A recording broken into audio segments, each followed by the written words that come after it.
Now, from WYDC TV, this is Big Fox News at 10.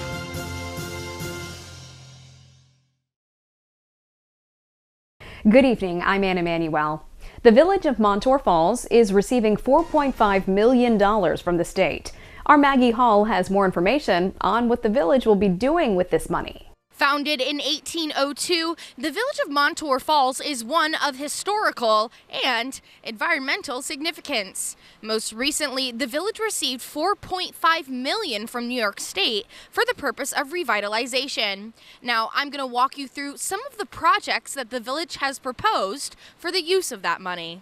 First is a new housing development with mixed-use buildings for retail and upper-floor apartments, as well as the construction of townhouse single-family homes. Next is the updating of Catherine Street and Main Street. This will include new lighting, widening, and replacement of sidewalks. It's hoped that this will open up space for outdoor seating for local businesses. At the marina, 3,000 feet of the seawall will be replaced to prevent flooding. Additionally, 20 new docks will be added. Access points at Queen Catherine Marsh will also be updated, as well as an overall improvement to the park area. Big Fox News will keep you updated on which projects are approved by the state. Congratulations to the village of Montour Falls for receiving this grant.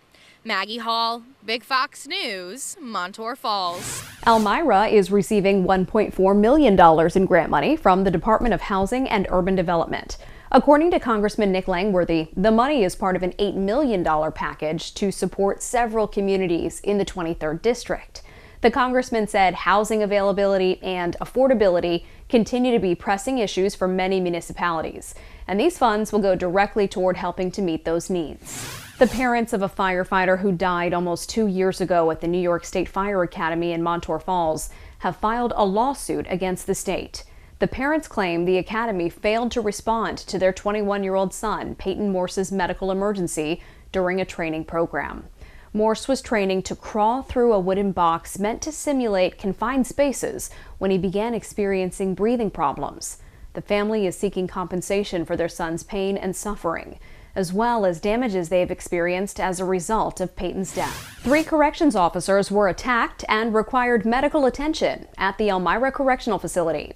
The New York State Correctional Officers Police Benevolent Association reports that 1 inmate was involved in the attack. The attack, which happened this past Sunday, sent 2 of the correctional officers to Arnott Ogden Hospital. Both officers did not return to duty. Corning's possibly first ever Christian Youth Rally will be held this Sunday. It's open to everyone and was organized by a high schooler herself. Yeah, so February 26th, it's at 4 p.m. at Corning Painted Post High School in their theater or auditorium, whatever you call it. But anyone could come. I have invited probably over 200 churches to bring their youth and to bring their church in general. It's really for the community. It's really for this region. Everybody's invited. 2 locals are trying their hands in the sticky business that is maple syrup. Big Fox's Josh Feldberg spoke with the co-owners of We Love Maple about their first season. Maple syrup season is well underway in the Northeast. With irregular weather patterns this year, syrup started running from the maple trees a little earlier than usual. But for Seth Lovell and Cody Wenzel, they couldn't be having more fun in their first season as the industry's newest business, We Love Maple. So for me, it was just, a couple of years ago, I decided we had, a family, a couple kids, and we decided we'd tap some trees at the house and make some maple syrup at home, a small scale evaporator at the house. So that's how we got into it, Yep, and I've been doing maple syrup with my father for as long as I can remember, and we were going to each other's places and looking at how we did it, and then we just decided, maybe we should combine forces on it. The process of making maple syrup takes a lot more work than just tapping trees. We Love Maple's operation involves sap collection lines, evaporators, filters, and more, all before being bottled. My favorite part is being out in the woods, just enjoying the environment. It's a slow time of year anyway, so it's fun to be out in the woods and enjoy nature, basically. The 2023 season is only the beginning for We Love Maple. Seth and Cody told Big Fox, as one of the only sugar shacks in the southern tier, the plan is to keep the momentum going. Our plan is to just tap more maple trees and keep growing. We Love Maple is located right next to Honeybee Made in Big Flats. Sierra products will go on sale at Honeybee Made's gift store in the beginning of April. Josh Feldberg, Big Fox News, Big Flats. The U.S. announces a new round of sanctions on Russia today, trying to send a message to Moscow a year into its invasion of Ukraine. President Zelensky vows the Ukrainian people will remain resilient and push back on Russian forces this year. Steve Harrigan has more from Kyiv, Ukraine. President Biden meeting virtually with G7 leaders and Ukrainian President Volodymyr Zelensky 1 year after Russia's full-scale invasion of Ukraine began. In Ukraine, it is a day of commemorations and remembrance of the tens of thousands who died and continue to die as fighting rages on. In a taped address, President Zelensky pushing for victory in 2023. Later, honoring soldiers and citizens in Sofia Square. I want to say to all of you who fight for Ukraine and who live in Ukraine, I am proud of you. We are all proud of you. Ukraine is readying another military push. Poland's prime minister visited a Kyiv hospital Friday. Warsaw announcing it has delivered promised Leopard tanks to the war-torn nation, the first of dozens that Western countries have pledged. Residents still on edge. I have been feeling very anxious this morning. I still hope for the best. I'm crying a little. Leaders around the world making statements of support to Ukraine. The NATO Secretary General criticizing Moscow's efforts. 1 year ago, President Putin launched his full-fledged invasion of Ukraine. President Putin failed. Ukraine stands. Now China is proposing a peace plan that would remove all financial sanctions from Russia. In Kyiv, Steve Harrigan, Fox News. Former President Jimmy Carter remains in hospice care in his Plains, Georgia home. For decades, the 98-year-old has had a profound impact on people in the U.S. and abroad. Madeline Rivera has more. If the goal is worthy, move ahead even if there's a risk of failure. Those close to former President Jimmy Carter say he's used to tackling big problems. As a little-known Georgia governor, he announced his run for presidency, later taking his family and friends to campaign in Iowa and New Hampshire. He finished second at the Iowa caucuses, but used that as a stepping stone to gaining national recognition. The outcome helped put the Iowa caucuses on the map. If you notice, all candidates go to Iowa now. It's the launching place of every presidential campaign. And that is something that Jimmy Carter started. After leaving the White House, Carter made it his mission to fight neglected tropical diseases. Through his nonprofit, the Carter Center, his efforts provided treatments and nearly eradicated the parasitic illness guinea worm. Carter's friends credit his perseverance and commitment to helping others to his upbringing in Plains, Georgia. That's where he and his wife Rosalind's work will live on, through places like the Boys and Girls Club. It serves more than a dozen children in the area and is located just down the street from the Carter's home. He is a great man whose legend will live forever, way beyond what he did or accomplished in the White House. A new report shows inflation remained hot in January. What this means for the Fed's next move. Plus, we have your weekend forecast. Stay with us. Here's your local stock market update from Big Fox.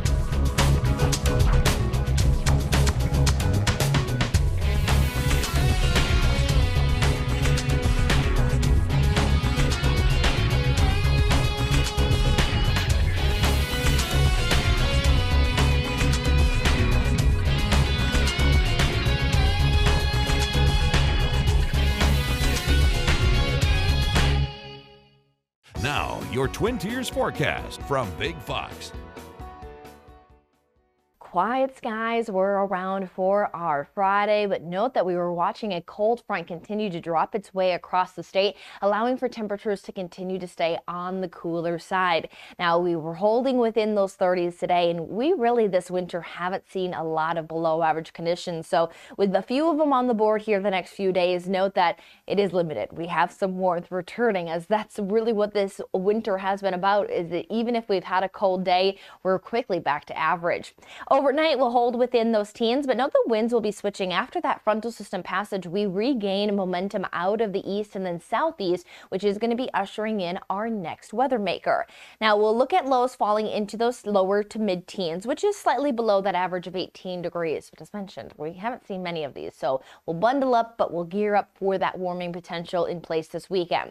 Now Saturday is going to stay on the cooler side, one due to that system moving on through, which is just going to bring us that potential of that system moving in, giving us first the light snow showers and keeping us a little cloudier. But then as we're in that warm pocket on Sunday, that's where we'll have some drier weather, and those are well above average temperatures. So if you're hitting the roadways and the pavement, know that it might be a little slick on Saturday, but then Sunday, anything that's lingering from that system will quickly melt underneath that higher sun angle that we have this time of the year. But do note that we're going to keep an eye on more impactful weather that will round off the end of February.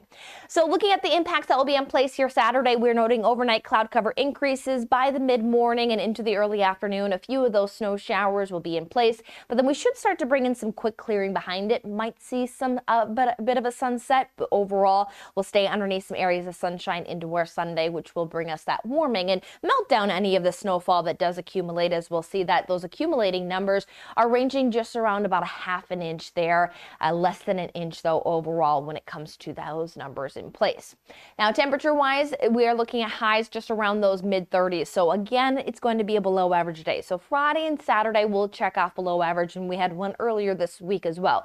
But out of those days that have occurred, the rest of the month has been above average, and this is going to end up being one of the warmer winters that we've ever seen. So definitely keep an eye on those numbers that will come up potentially next week as we round off February, and that is our winter season. That includes December, January, and February.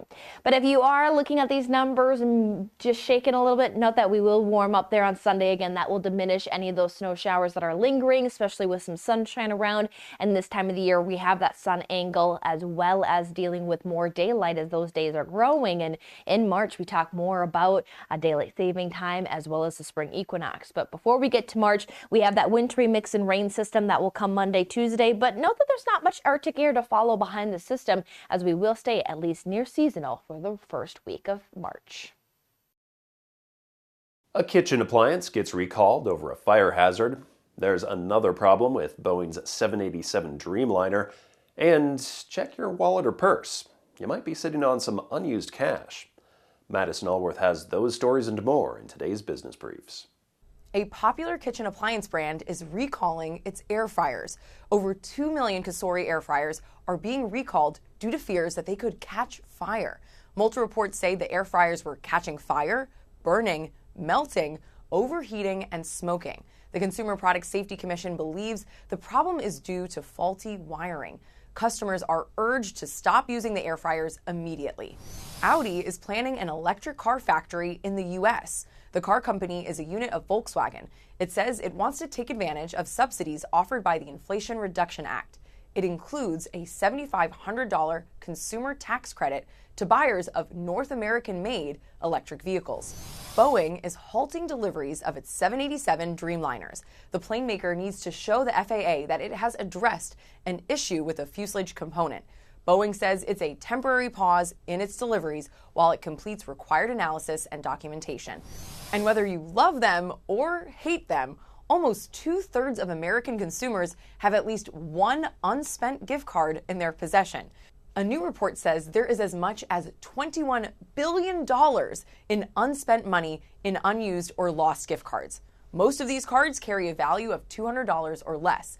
A separate study found 47% of those surveyed have at least one unused gift card voucher or store credit. That's business. I'm Madison Allworth. An inflation gauge watched by the Fed accelerated more than expected. The January PCE index gaining 0.6%. The core PCE rates also gained 0.6% this month. That's a 0.3 difference compared to last month. And though personal incomes rose 0.6% last month, consumer spending was up 1.8%, driven largely by auto sales. 401ks took a beating last year. Retirees lost 23% of their 401k savings in 2022. That's according to a new analysis by Fidelity. nearly half of retirees fear they'll outlive their savings. The average balance in a 401k plan tumbled 20.5% in 2022, reducing employee nest eggs to just under $104,000 at the end of the year. A recent study found workers now anticipate they'll need $1.25 million for a comfortable retirement, a hefty 20% jump from 2021. Artificial intelligence could soon be taking over a lot of your daily chores. Researchers from the University of Oxford suggest that by 2033, many household chores will be automated, decreasing the average amount of time we spend on a domestic task by 39%. Researchers asked 65 artificial intelligence experts from the UK and Japan to predict the degree to which everyday tasks will become automated in 5 years and within a decade. They say time spent doing housework will decrease by 44% over the next 10 years. Time spent washing dishes will decrease by 47%, and cleaning and cooking by 46%. The task that's predicted to be most taken over by automation is grocery shopping. Still ahead, 3 children facing medical issues get a chance to hang out with players from the Chicago Cubs. That story and more coming up. It's a little break from reality. 3 kids suffering from different medical issues head to Chicago to play a little ball with their favorite team, the Cubs. Corey McFerrin has the story. The crack of the bat, such a sweet sound under the sunny Arizona skies as the boys of summer renew an annual ritual. Go Cubs! And this trio is about to get an up-close look like few people ever will.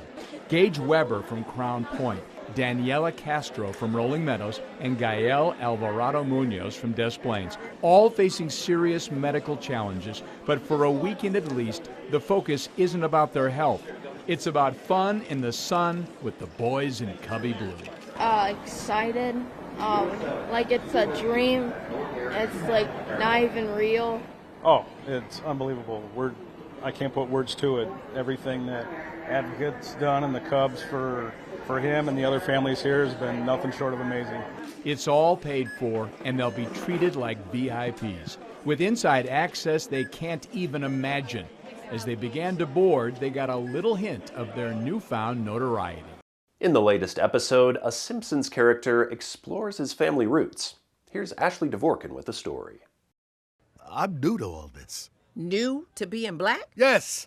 I mean, no. In honor of Black History Month, The Simpsons explore the racial identity of one of its long-running characters. In the all-new episode, Carl Carlson Rides Again. We do honor Carl's legacy on the show, and we did have an earlier episode where we found out that Carl was adopted and raised in Iceland. That was a natural way into that identity story. It was like a lot of people who are adopted are curious about their roots. You think I can pull off the Denzel? In dealing with Carl's roots, you're also dealing with racial issues that come up. So I think there is a probably more direct conversation about race in this episode than we've had on The Simpsons. And there's different ways it comes up with his friends or in dating. Carl is inspired to look deeply into his ancestral history when he becomes smitten with a beautiful Black woman who has strong ties to her heritage. His search leads to the discovery of a mysterious rodeo belt buckle that has ties to his identity. I finally know who I am. He discovers that he has some roots in Black cowboy history, which is one of the undertold stories of Black history, which is that 1 in 4 cowboys were Black. Folks don't always see us as cowboys. I liked sort of enriching Carl's history with it because the cowboy is such an American icon, and the fact that it's sort of like seen as a white icon, but it's actually like a big part of our history that's much more complicated than that. Writer and producer Lonnie Steele Sostand personally connected to the character and themes in the episode. I'm mixed race. My father's Black and my mom is Jewish. And so themes about like racial ambiguity or like not fitting in, all that stuff is my briar patch, I guess. I've lived with these things my whole life. I'm a Black cowboy. In Hollywood, Ashley Dvorkin, Fox News. We'll be back right after this. We want to leave you with a smile. A sequel to the beloved holiday classic How the Grinch Stole Christmas is arriving in the fall from Penguin Random House. Titled How the Grinch Lost Christmas, the story brings fans back to Whoville, where they'll finally know how the Grinch spent Christmas 1 year after his antics in the first book, and see if he's finally embraced the true meaning and spirit of Christmas. Dr. Seuss's original children's book was published back in 1957 and has sold nearly 10 million copies in North America to date. This new book hits shelves on September 5th. I'm Scott Beadle. Thanks so much for watching.